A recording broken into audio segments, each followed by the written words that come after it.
अस्सलामुअलैकुम। चौधरी स्पीक्स में खुशामदीद। पिछले एपिसोड में हमने जाना कि कैसे कैप्टन पोसवाल ने अपनी शैतानी हवस को पूरा करने का मंसूबा बनाया और कैंप से छुट्टी लेकर चला गया, और दूसरी तरफ कामनी अग्रवाल जो पाकिस्तानी जासूस की मोहब्बत में गिरफ्तार हो चुकी है, उसकी काया मुकम्मल तौर पर पलट चुकी है और वो पाकिस्तान जाने के लिए पाकिस्तानी जासूस के साथ तैयार। और पाकिस्तानी जासूस अपने फाइनल कोर्स की ट्रेनिंग के लिए जंगल में पहुंच गया।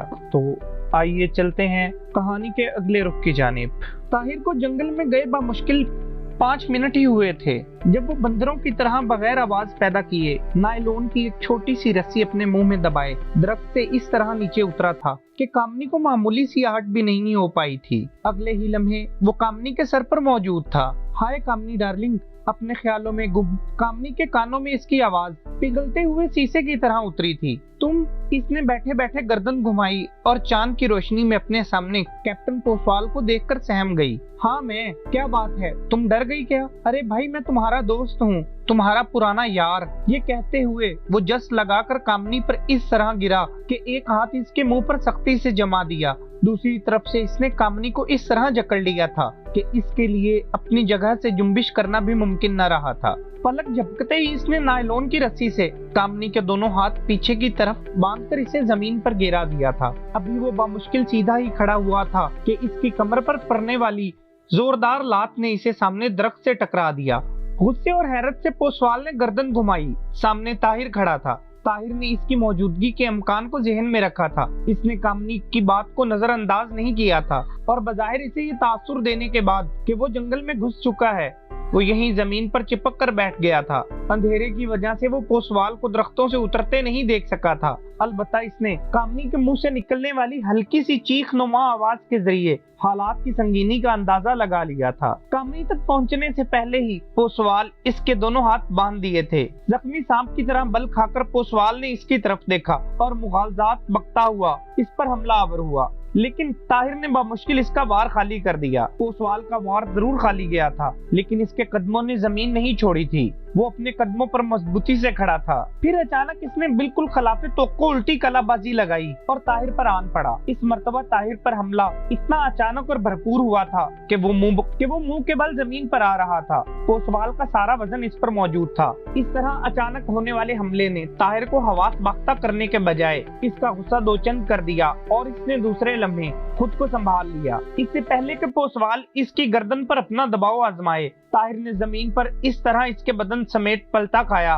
और पोसवाल किसी स्प्रिंग की तरह उछलकर दूर जा गिरा। लेकिन ताहिर के जमीन पर कदम जमाने से पहले वो संभला और कदरे झुकते हुए इसने अपनी पिंडली से बंधा खंजर निकाल लिया। शायद पोसवाल ने शऊरी तौर पर कामनी के तरफ से होने वाली मजम्मत को पेशे नजर रखकर कमांडो की तरह अपने जिस्म से खंजर बांधना जरूरी समझा था, या फिर अपनी तरबियत को फरामोश नहीं किया था। कामनी जिसके दोनों हाथ कमर के पीछे बंधे थे, बड़ी बेबसी से ये तमाशा देख रही थी। पोसवाल ने इसके हाथों को इस तरह गांठ लगाई थी कि इसे अपना जिस्म बाहों से गुजारकर सामने लाना ही कामनी अग्रवाल के लिए मुमकिन न था। इसके बावजूद इसने हिम्मत नहीं हारी थी। ताहिर की आमद ने इसका हौसला दोचंद करके इसमें नई जिंदगी पैदा कर दी थी, वरना तो पोसवाल के अचानक हमले के बाद वो जिंदगी ही से ना उम्मीद हो चुकी थी। चांद की रोशनी में खंजर इसके हाथ में चमक रहा था। इससे ज्यादा चमक पोसवाल की शिकारी आंखों में उतर आई थी, बिल्कुल इस भेड़िए की तरह जिसे बहुत भूख के बाद अचानक शिकार दिखाई देता है। ताहिर होशियार। कामनी ने चीख कर अपनी दांसन में ताहिर की मदद करना चाहिए, तो वो बेचारी इसके सिवा और कर भी कुछ नहीं सकती थी। ताहिर की आंखें पोसवाल के हाथों पर जमी हुई थी। इसे अपने इंस्ट्रक्टर की ये वार्निंग याद आ गई जो इसे दौरान तरबियत बार बार दी जाती थी। अगर एक लम्हे के लिए भी दुश्मन के हाथों की हरकत से गफलत बरती तो दुनिया की कोई तरबियत तुम्हें नहीं बचा सकेगी। दिमाग, आंखें और हाथ एक साथ रोबाए अमल हो, समझे तुम, एक साथ। अगर तीनों में से एक भी आगे पीछे हो गया तो मारे जाओगे। और ताहिर को अब दिमाग, आंखों और हाथों को एक साथ रुबाए अमल करना था, क्योंकि इसने इसी फन पर कमाल हासिल किया था जिसकी आजमाइश अब होने जा रही थी। उकाब की तरह वो चौकना और जमीन पर मजबूती से कदम गाड़े खड़ा था। पोसवाल ने खंजर को हाथों में तोला और जकन भरकर इस पर हमला आवर हुआ। ये अलग बात कि ताहिर अपनी जगह से हटकर इसकी पुश्त पर उल्टा हाथ जमाया और वो सीधा सामने दरख्त से टकराया था, लेकिन हैरत अंगेज तौर पर वो संभल गया और इससे पहले के ताहिर अपने हमले का आगाज करता, पोसवाल इसके सामने खड़ा था। इस मर्तबा इसने फिर हाथ चलाया और ताहिर झुकाई देकर अलग खड़ा रहा। तीसरे हमले से पहले ताहिर अचानक कमर के बल जमीन पर गिरा।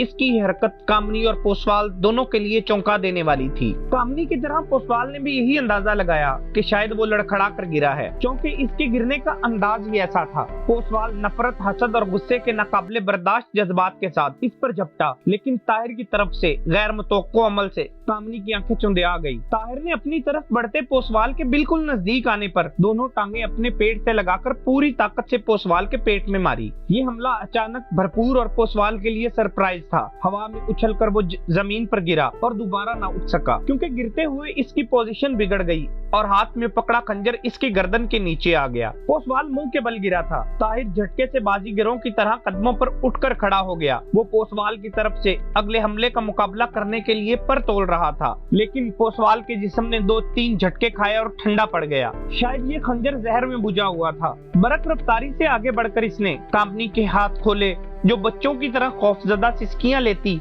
इसके गले से लग गई थी। कामनी, हौसला करो, हमारे पास वक्त बहुत कम है, अभी बहुत से काम करने हैं। इसने कामनी की पीठ थपकाते हुए इसे खुद से आहिस्तगी से अलग किया और जमीन पर मुंह के बल गिरे पोसवाल को दोनों टांगों से घसीटकर पथरीली चट्टान के कोने तक ले आया। इस चट्टान के बिल्कुल नीचे करीबन 125 फुट गहराई पर एक तेज रफ्तार नाला बह रहा था। ताहिर ने अगले ही लम्हे पोसवाल के मुर्दा जिस्म को चट्टान से नीचे धकेल दिया। इतनी बुलंदी से इसका जिस्म जोरदार और गहरे पानी वाले नाले में गिरने से आवाज तो जरूर पैदा हुई थी, लेकिन यहाँ इस आवाज पर तवज्जो देने वाला कोई मौजूद नहीं था। कामनी शायद अभी तक इस हादसे के असर से बाहर नहीं आई थी। वो फटी फटी नजरों से ताहिर को ये सब कुछ करती देखती रही, फिर अचानक अपनी जगह से उठकर सिसकियां लेती हुई दोबारा इससे लिपट गई। इस मर्तबा फिर ताहिर ने इसको वक्त की नजाकत का एहसास दिलाने के बाद कदरे नॉर्मल करना चाहा और इस मर्तबा वो अपनी कोशिश में कामयाब रहा। कामनी ने रोना बंद कर दिया और अपना चेहरा भी रुमाल से साफ कर लिया था।